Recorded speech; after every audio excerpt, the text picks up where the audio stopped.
AI has right? this weird way of trying to twist and pervert what is true reality. And it's fun too. But Yeah. then if we think But, about it from the intellectual property standpoint, as the right. actor, as a voice artist, my Oh, look, yeah. my voice, this is my property, and this is my Yes. creative revenue generating machine. And if I feed that into an AI system, I'm at liberty to potentially lose my identity. Oh, Welcome to Wisdom on the Front Porch. Subscribe, ring the bell, like, and share the wisdom. Pull up a chair and join us with today's guest. hi, welcome to another great episode of Wisdom on the Front Porch. And it's windy a little bit today here on my porch, but Kyle is here. You're here. We're going to have a great conversation. So, Kyle, introduce yourself to our audience. Well, LS, thanks for having me. A great way to start a Friday here. This is like one of 3 snowy days that we've actually gotten here in Denver. So uh, maybe not as windy, but we're getting the chunky flakes. I'm originally from Chicago. I'm an actor, a voice artist, a marketing coach. I mean, that's it in a nutshell. Um, I'm essentially just chronically working That's good. We like that. in some of the best, most fun ways possible. Oh, that's really good. And I want to hear about that. Why is it fun? What's fun in it for you? Well, okay. So, all right, if we kind of break it down into like sort of two groupings, one being the acting bit, and then the second being coaching. So, all right, well, acting, it, what I've kind of come to understand about the industry and about how I operate within it is that I have not found a space, a practice that allows me to be me more fully and more readily than simply being on camera. That is largely, even though you're playing somebody else's character, it's someone else's writing. But they also say, part of the reason that we want you for that role is because we like you. You have weird affectations, and you just whatever quirks make you like bring that to the character. Like that's part of the, I guess, the intrigue factor, maybe. Really Okay, cool. I then like that. yeah, and so like just for like self acceptance and just knowing like, all right, I don't know, my version of weird is like, well, that's cool here, man. Like, let's do it. So, all right, well then let's flip it over to coaching. So I've been a marketing agency owner for about a decade now. Um, this was in like Thanksgiving 2024, so November-ish. I shut the doors on that whole agency thing. I was like, yeah, this is just not the right product for today's market. If you want to get into that, I'm happy to. But regardless, what I ended up kind of spinning out of that period was now this coaching practice. And coaching, the company itself is called Anarchy for a Day. And I believe it's yet another manifestation of simply me. The way that I coach, the way that I teach, it's rooted in the foundations of good business practice, the foundations of what actually works within the marketing world, even though it's changing a mile a minute. But nonetheless, you're dealing with me. Like, you don't sign up for an app, you don't watch just a bunch of educational videos and then just bada bing bada boom, it. You have to deal with me. I'm doing that intentionally, and that's, yet again, it's just another space to very simply be me, but still serve, still be effective, and help to push the ball forward for people who hopefully don't have to endure what I did along the way. Not claiming a victim card here, but I've simply Right. learned a lot through failure. Yeah. Well, and that's good because failure, I call them challenges. It's just a part of growing your business, a part of having a business, a part of life. Um, Mm-hmm. so here, you've already mentioned you took a challenge that you didn't like the way that was happening in marketing, so you created your own and you Mm-hmm. made it yours and you help people personally, which I really like. So many people say, "Oh, pay me this amount of money and you can watch my videos and you're going to be the best at it." Well, you watch the videos and there's still confusion. There's still, it's like, okay, this is working for you. What am I doing wrong? Why isn't it working for me? So Yeah. actually And who talking to can I people, talk to about it? Yeah. yeah, yeah, talking to a person is great.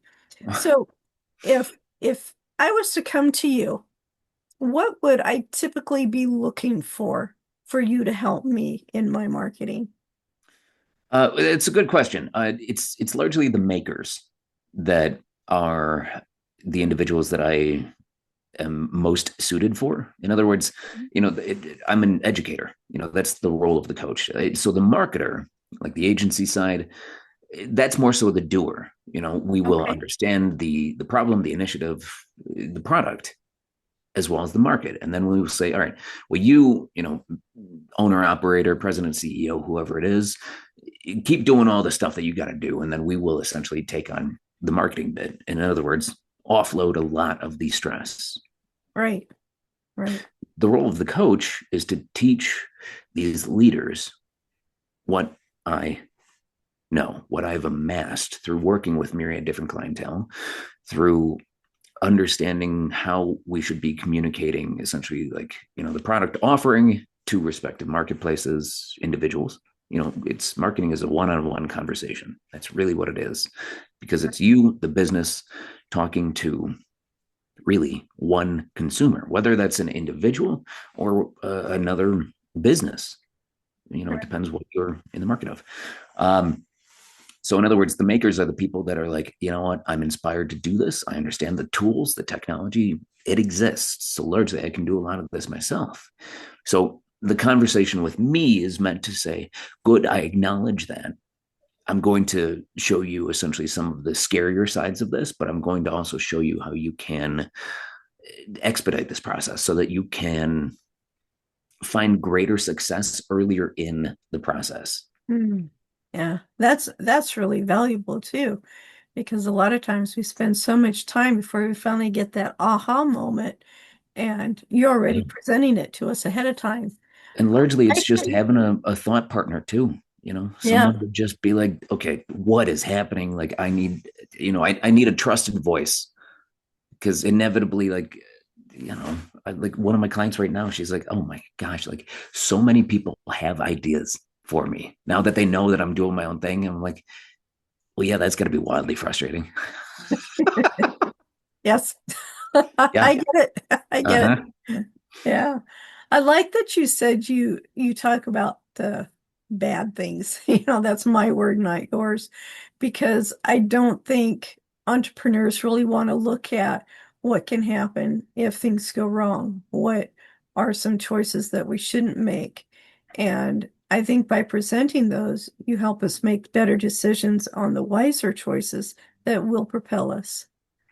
Well, it's one of the realities because, a good story in my mind, like you kind of understand sort of all sides and all reasons for why something happens. That's what Yeah. informs, like, okay, well, the reason we're doing this is because, well, if we're not trademarking our stuff, then other people could potentially come after us, have a legal argument, and then all of a sudden we have to go rebrand, and rebranding itself is not Right. a cheap No, process. no. That suggests if somebody else has the same business name and say you don't have you know the trademark to it, then okay, that could be a potentially very problematic instance.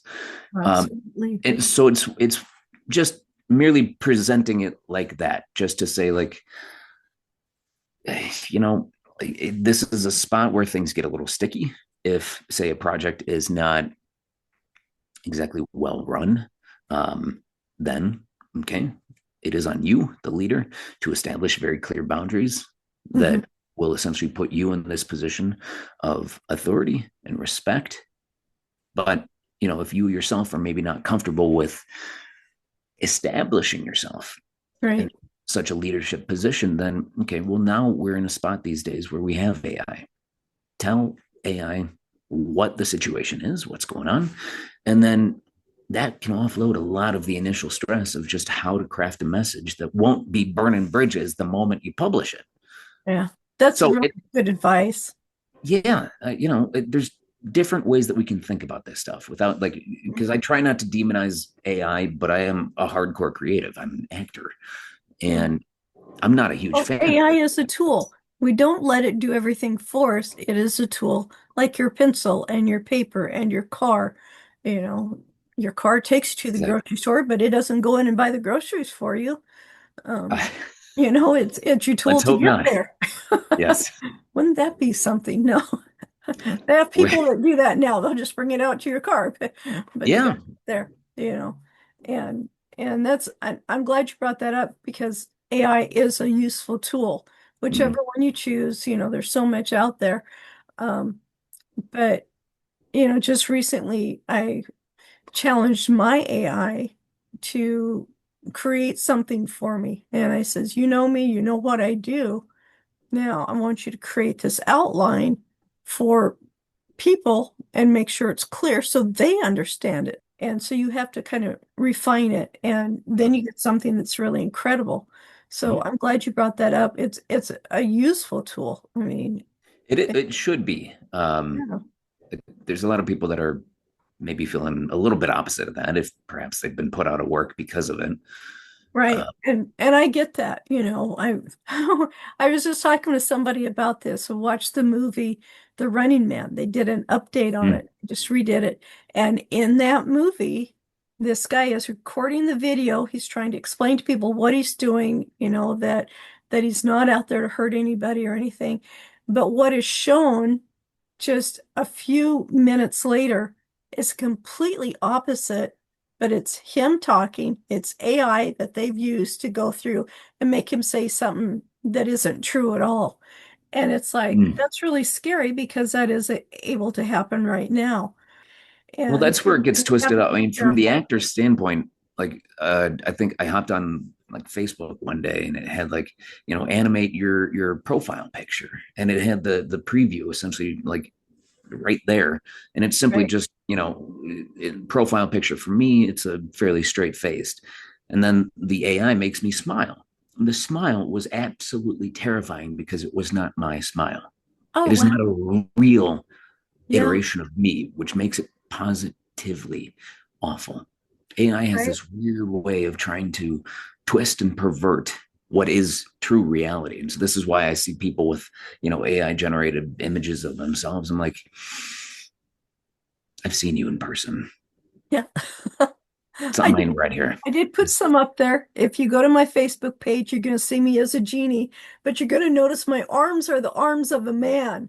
They're Yeah, big and there you bulky. go. And it's like, That's, okay, that's interesting. And I I mean, toned it down from what it was, but it but was then just for fun. It's just to draw your attention, it's fun too. But Yeah. then if we think But, about it from the intellectual property standpoint, as the right. actor, as a voice artist, my Oh, look, yeah. my voice, this is my property and this is my Yes. creative revenue generating machine.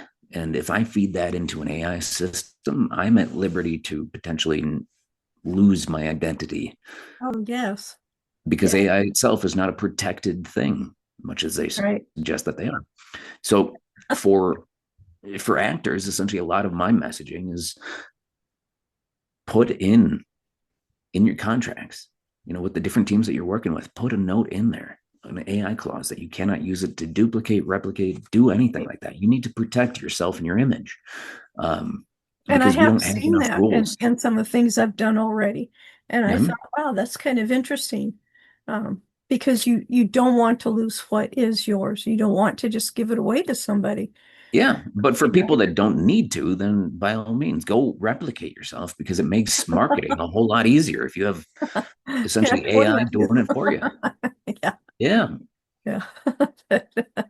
If they give you a deep manly voice and you're like me, I don't Well, want that deep within manly reason. voice. Maybe when I get cross with my kids. Hopefully that's not the case. But hey, They're if all that's what grown you're up. going for, then all power to you. Yeah. Well, and you got to have a little bit of fun. It's so true. You can't just be serious all the time, or you lose a lot. Laughter is there to keep you healthy and strong. I mean, it's been proven so many times in university Yeah. studies and other medical studies that laughter is so good for you and smiling. I mean, if Mhm. you've had a down day and you just put a smile on, it takes effort to do that smile after you've been upset, and you just kind of I'm sorry, I I, have to laugh here. If yeah. anybody's watched The Big Bang Theory, when Sheldon Cooper, the actor Sheldon Cooper, puts a smile on, it's kind of like it just you laugh at it, but it is so scary. But smiling, look, we just laughed, and that's good. Oh, it's such a critical thing. The entrepreneur, like the path, it's difficult at times. And laughter is one of those like Oh yeah. critical things that just keeps me going. Yeah. And that's I find when I've had some real challenges, sometimes I just have to stop and laugh because it's just, oh really? Another one? What's gonna happen now? I mean, Yeah. it's And boy, like, it's only okay, Tuesday. Oof. yeah. Did I really wake up Monday this way? Yeah, right. Sometimes things just get so wild. You're like, oh, Okay, cool. Yeah. let's keep on going. Let's see what else this day's got in store. Yeah. Come on, bring it on. What's next? Yeah, we're still standing barely, but here we are. Yeah. Yeah. Well, that's really great that you not only do your acting, but you're helping other people get where they need to go. Now, a lot of people think, wow, those are two really opposite things. How do you keep it separated? And does one overtake the other? Because a lot of people do have two jobs. They're still working for someone else while they're building their entrepreneurship. Mhm. Um, and so how do you I don't want to say balance, but what do you do when one kind of overtakes the other for a while and then you bring it back? Well, there's two components and two very necessary components because if either of these two don't exist, you're not going to be able to succeed with Okay. arguably either of them. And that is one, time management, and two, communication. So what I Oh, mean by so this is true. that, time management is probably a little bit more, I think they're both fairly obvious, but I mean, time management is one where, okay, when do you get up? What do you do first thing when you get up? How is it that you wire your brain so that you can find success that day? Do you know the Yeah. challenges that are coming ahead? Are you good at switching from task to task quickly, efficiently, and still maintaining focus? There's so much happening these days that it's like ADHD. I think people are just like, even my own ADHD brain is just like, bleh, like it's getting Yeah. worse. It's like Um, I don't want the world anymore. My brain's no, it's a side effect of the time. We just have like social yeah, media, TV, games. It's all over the place. yeah, Um, but yeah. now the next is communication, because if you're in a spot as, Oh, you yep, can get the see daily this. planner in. Yeah, and I do. And it's in half-hour increments. And I find when I use this and I've got it set up for what's going on, one, I get to see all that free space that's there. I Yeah. call it free space. It's stuff I know what I put in there in between. Some Yeah. people feel like they need to write everything that they do. And I'm like, no, I want a little bit of that blank pages so I can breathe. And This there you post-it go. notes, Oh this is yeah. my solution. It's my desk is a mess, but that's how I have to write a post-it note the second I got something. And the moment I do, I'm not going to Yeah. forget it. Yeah, and But, it's there. And you can you put know, those in a notebook. I've done that. I put them yeah, in little binders.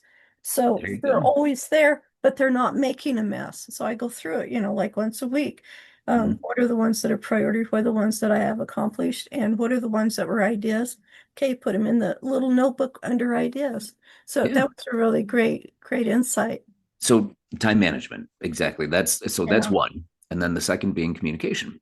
Mhm. So, all right, acting itself can be a very, very spur of the moment, very taxing ask. When I'm on set, I'm on set. I'm focused on, delivering for whichever team I'm working with, whatever the project is. I'm not really able to be on my phone outside of text and email. I can't be making calls. I can't be on Right. podcasts. I'm working. Set life is a lot of hurry up and wait, but you still need to be very careful about how you use your time. But when I have larger client engagements, then, this is that moment where, okay, if I get called to set, I know that I'm pretty much shot. I can't be working on Right. that kind of client while I'm on set. So that's where the communication comes in, because if I'm on set, the client has to know that this is going to affect my ability to operate. Maybe it's going to unfortunately push deadline. If that's the case, then Right. early communication is always best. It's not a negotiation. You're just simply saying, like, look, I'm going to, knock it out of the park for you. But you just know that, Tuesday, Wednesday, and Friday, I'm going to be kind of off air. So, Right. Yeah, that's good. In fact, the intake form, the one that you filled out, that everyone fills out, I used to have on there, we have cattle. I'm the only one at home to take care of them. If they break out of the fence or the neighbor's cattle comes over, I have to go address the situation right away. So I may be late, or maybe I won't be there at all, but yeah. that's usually why. And everybody was really understanding. I just felt a lot of grace from people if I was, 5 minutes late or something, because it has to be done. I ended up closing my curtains during my podcast so I wouldn't see what was happening out there. It's like they can wait for 30 minutes, until I'm done. Yeah. But one time we had a fire that was right around us. Everybody's trying to call me and get a hold of Oh, me. But I had shut I shut my phone off, you're shut in everything podcast else mode. off. And Yeah. that's it. If the house is burning down, unless I saw the flames, I wasn't going to stop. But fortunately, they didn't come close to us. It stayed, the local firefighters were really great. Part of which I'm a part of their community. But they were really great at getting to the fire right away. But it was kind of like, well, what do I do in this situation? Well, do what I did. I do what I have to do. If I see the flames, well, then I know I need to get out of there. Yeah. But um, it's everything was okay, and things usually do work out okay. We need to not panic. That's a big thing, and I think that's one thing. Being a firefighter, being an EMT, is when things get stressful, stop panicking, because that doesn't solve anything. Yeah. But see what you can do with where you're at and what's happening, and that works so well in business, and sometimes I'm like, why is everybody stressing out so bad? It's like, it's really not that big of a stress, but I come from a different background than they do. Not everyone's wired Different like way that. of thinking. Yeah. No, yeah. Yeah. And it makes work environments occasionally treacherous, especially if people don't have the tools, the knowledge to, be able to kind of Right. be like, okay, let's woo-saw here for a second and kind of bring it back Just down a to little earth. bit. Yeah. Yeah. That doesn't mean I don't ever get stressed out. Sometimes I do. I really don't like being late Oh, for sure. a Yeah. podcast or for my meetings or anything like that, because I want to be there for them, and I don't want them to think I'm a flake or something, that I'm not going to be there. Mm. But I think we can all give each other a little bit of grace. 5 minutes is only 5 minutes. We still have a great conversation. But so what But kind of acting do you do? I really want to know. sure. So I'm weirdly enough, I'm finding a lot of like film, like drama stuff. So Oh, like there's a team in New York that is going to have me as their lead in their feature film, which I'm delighted, honored, and wildly excited for, because I get to play a character that's the complete total backward of like who I am as an oh, individual. fun. He's the spoiler alert, he's not a good person. Oh. um, I've heard that from other actors. Just yeah, watching interviews with them. They say it's easier to play somebody who's opposite of you because you get to play a character. You don't get to yeah. just be yourself. And they say it's really fun to be yourself, but sometimes it's fun to play that other character that you never Well, get to be, but you don't want to be, so you could do the, it there. that intro notwithstanding, it's like he's totally the opposite, but yet there's going to be a lot of opportunity for like Kyleisms to just kind of scoot right in there and just be like, I like that, this is a Kyle. natural part of this dude. It's got But creative then, notes. yeah, I get called for lead roles surprisingly often. Occasionally some commercials. Being out here in Denver, we have a majority commercial market, even though we Okay. sort of collectively, like we have Sundance coming to Boulder here in 2027. Oh, nice.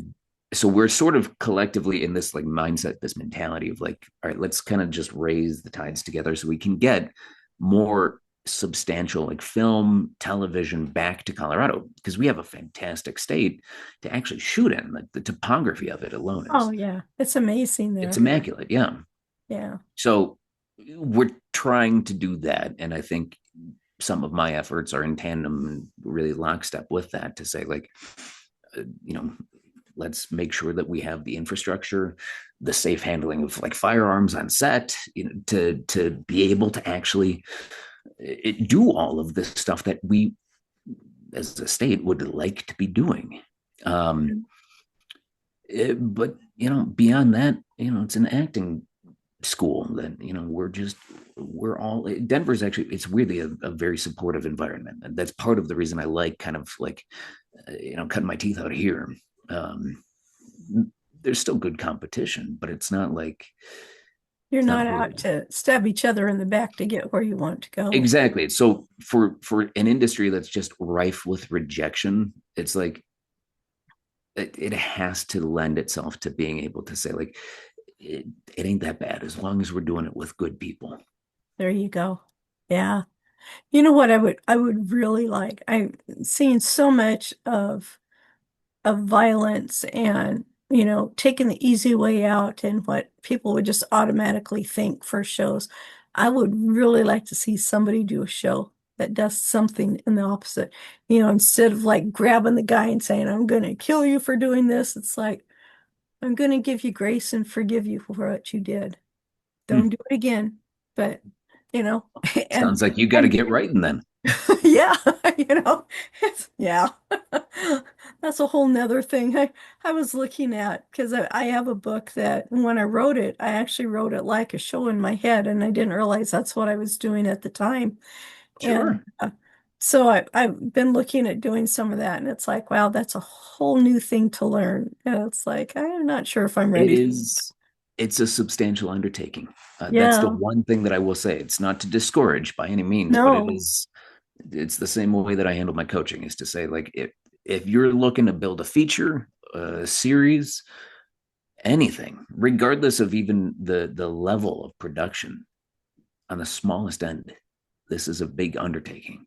yes, yes. So I've talked to a few writers that I know who are doing that. They're turning their book into a movie and listening to them talk and the rewrites and are they getting it right and doing this part and you can't have too much, you can't have too little and it's like, wow, that's and especially with their books because these are nice novels that they have and it's like, wow, I have my little 20-page, 30-page book, my children's book and it's like, oh, I don't know. It's kind of scary, but what do I say? Scare, fear is just a hologram. You just step right through it and go for it. you just go. That's it. That's all you can do. You know, Put sometimes you that for just my gotta say, 2028 project. hey, you know, whenever the time is right, just push through that fear and go. Oh, that's awesome. That's awesome. Um, so what is, we've talked a little bit about, who I would need to be to come to you for help with marketing, but let's just kind of talk about that again. Um, do you help? And I don't want to say anybody and everybody because that really doesn't help anybody. So if you were to just say these three things are what, if you're looking to get these three things done, I'm your person. Or it can be five things, Mhm. what would that be? Well, this would be the part where I think a lot of people would be like, if you're looking to like 10x your sales or make $50,000 in 1 month or get 100,000 new followers on Instagram, this would be that part to just throw those big old numbers in.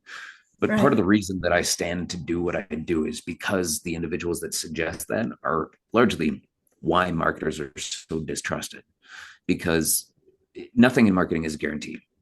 Right. And so when Right. we don't make those marks, what you've done is you've signed a verbal contract with the client suggesting, okay, I can get you 100K new followers. Well, how many of them are real? How many of them are bots? Are these Right. people actually, do they care? Why are they here? How are they here? Yada, yada. It's one simple use case, but that fosters distrust very Yes, easily. it does. So this is in part where I stand to say, like, if you've been screwed by marketers, talk to me for sure. Talk to me. Because I am pretty much per all of the different podcasts, the website, like just all of my verbiage is to say, like, look, like, here it is, the good, bad, the ugly. This is simply what it is. Take it or leave it. That's up to you. Right. The reality is you as an individual, as a customer, need to be in a space where feedback can be accepted. Because if you're not ready and able to shift, adjust, completely change and rethink how you're doing things, I'm not going to be right for you. Right. That's a very, very simple thing. So the individuals that need to build as quickly as possible, because they understand, this is kind of that shotgun approach, but we need to be still strategic about how we're building this in a way that, all right, well, if we build it on a solid foundation, whatever it is that we build from here, the house, the building, the tower, the monument, whatever it is that we build needs to be sturdy. How you do that is to build on top of a solid foundation. That foundation in the world of digital marketing, that's what I speak to, so that you can navigate this building, this structure safely, soundly, efficiently, and have something that's going to last you through times that are changing very quickly and arguably they are terrifying pace. So it is.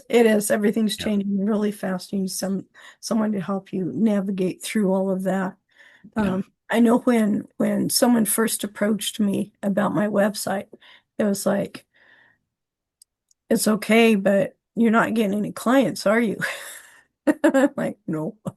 3 years ago, no. And so it was just, it's not that what I had was wrong. It just wasn't laid out where people understood exactly what I was doing and what it needed to be.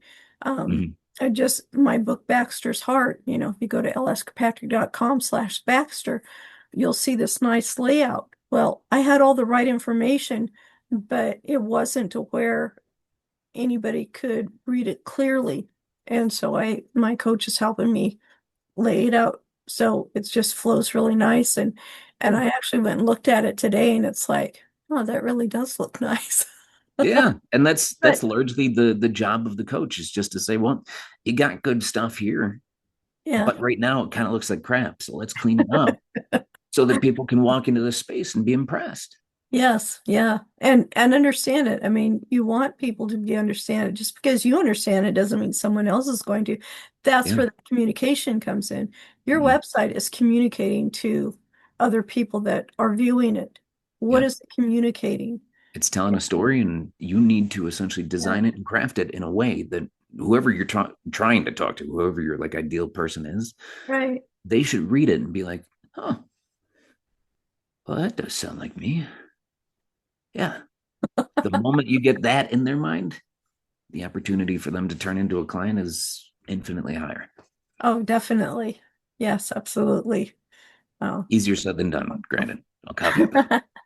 But it is. But we have to swallow that pride. We have to say, okay, what I've got is not working. Otherwise, we wouldn't be talking right now. So what have you got? What can you show me? Sometimes I've got people sending me messages all the time. It's like, oh, I can improve this or I can improve that. There is one thing I need to make sure people understand about communication. You have to know what each other are saying. I wanted people to subscribe to my magazine. Well, I said the word subscribe, and the person I was talking to was thinking, oh, you want 15,000 subscribers. And it's like, that isn't what I wanted at all. I wanted people to purchase the magazine so they could get better at what they're doing. It gave them tools that they needed to use as entrepreneurs. But this person was thinking subscribe means I want all these followers. And it's like, well, if they were my avatar, yes, I would want them. But they're just random people, that they're following me, but they never comment or anything. They never ask anything. They never say anything. So you need to have the people that are there. You need to make sure you're speaking the same language, using the same words, that they're not misunderstood. And vernacular is changing too. And that's where yes. To subscribe to somebody's YouTube channel. Yeah. across countries and all that stuff. I mean, Yeah. so, finding that universal language, that's when I'm coaching new clientele. A lot of the initial conversations is mostly me getting to know them and largely their vernacular. And then when there's an occasion that we might, cross paths a little bit, Right. then that's where I say, okay, well, in my world, this means this. So when I hear you say this, I want to make sure that we mean the right things. Right. So that Right. clarity, that mutual understanding with any kind of coaching, instance or client work, if you have weird vernacular, you best be defining that right now. That's right. CRM is another one of those letters that even now somebody will say, yeah, you've got this CRM, and I always ask them, what does CRM mean to you? Because I've had 5 different definitions of CRMs with people, and it's like, wow, What's the really, mutual definition that you seem to have landed on? yeah, and it's I just want to understand where they're coming from and I even write them down while I'm talking to the person so I can remember how they define CRM. Um, but I haven't come up with my own CRM. Uh, Like a what do you definition. call it when you come up with letters to go with or words to go with it? Um, because I haven't found anything that really fits just right for what I'm listening. So I always ask everybody, what do you mean by this? You know, What uh, do most people say, or what's the most consistent answer? it's just your marketing, who your people are. How are you reaching them? How are they reaching you? And it's like, That's okay, yeah, see, exceedingly vague. yeah, To me, I mean, it's a customer resource management tool. What this means is essentially it's all right. Now, LS and I, we had a great conversation. Today's March 6th at 11:11 a.m. What did we talk about? It's a database to talk about that, talk about what, LS has purchased, what her potential interest is, where her background is, where she lives. It's so that I can inform every bit of communication that I send to her and customize it in a way that it's going to be that one-on-one conversation. If it's anything more, well, good. Build out the details there. But where it gets broad is just to say that a CRM is marketing. yeah, It is a very specific tool. yeah. That's good. I'm glad you brought that up and explained it. How you Well, it's think. part of what I teach on. I Yeah. have an entire course, the CRM to website development management Oh, good. execution. Firing over to the site, it's anarchyforaday.com, and you can see exactly the boom, boom, boom, all the different sections I teach. That's really wonderful. I love that. And I was just about to ask you too, how do people get a hold of you? Where do they find you? How do they learn from you? Because you've got Well, great that's information. one of the easiest ways. The rest, I have a whole blog section where I'm putting all these different podcasts too, because a lot of these are like the podcast conversations. Like you guys are all extraordinary question askers, which means cool. Like anybody who listens is probably going to learn something. Oh, And yes. a lot of these podcasts ask about AI. Some of them, they're talking about like, all right, well, what marketing tools are the most important or longest lasting? I'm like, well, that just depends on what the product and who you're talking to, That's what I situation. was thinking too, because it's going to be different. Somebody's selling Yeah. shirts, I can't they're say going to that have t-shirts are going to be the best completely thing for different you. marketing tool than Yeah. a podcast or a book. Yeah, exactly. So it's all kind of like it's just a database. I mean, there you can get to know me through more podcast conversations. There's And that's been true. plenty of them. If you want to give me a follow, it's kylemerrick.actor on Instagram, Facebook, and LinkedIn. Probably easiest, best ways to keep in touch. Yeah. So tell us your website again, Anarchy Anarchyforaday.com. And that's for a day. FOR, not the number 4. Okay. I love that. Yep. That is such a good title. Anarchy, in my mind, it's just, I know it's a wild, wild name, but it's kind of intentional because if somebody's so scared of anarchy, of something different, well, then it's probably going to be a tumultuous client relationship. So, There you go. chances of them not being a great client are fairly high. But the reality is, anarchy very simply means if everybody goes left, how is it that you go right and you separate yourself so that you end up in your own blue ocean? So, anarchy is a means of tactical differentiation. That's it. Yeah. And I like it. Anarchy for a day.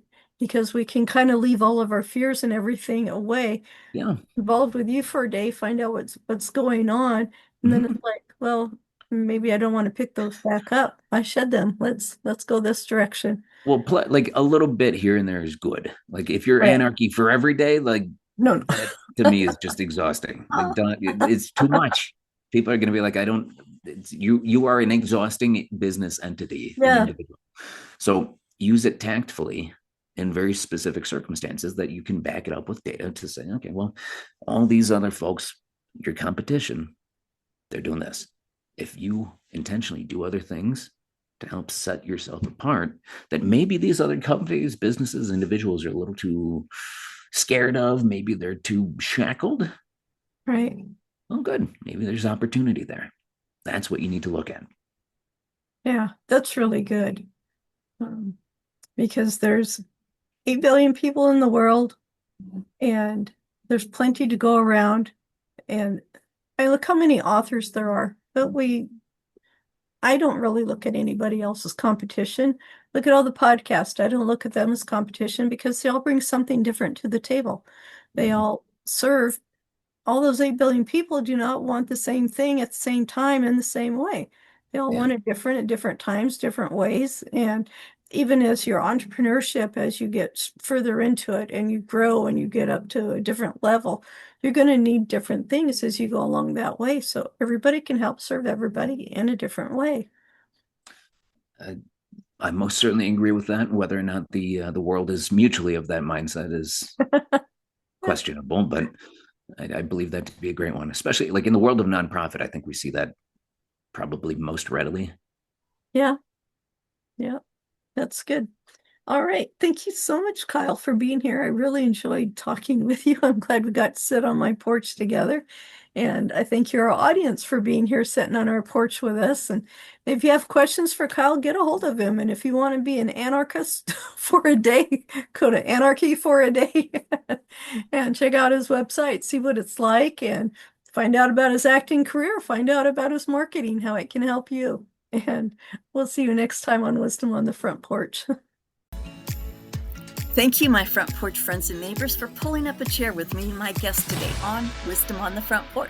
Now, if you've got value from this conversation, would you do me a favor? Leave a quick review, then share it with someone you know who could use some inspiration. It helps more friends find their seat on the porch. And hey, make sure you're subscribed so you never miss what's next. Until then, keep the porch light on for new wisdom every time you show up. Your seat's always here for you on the porch.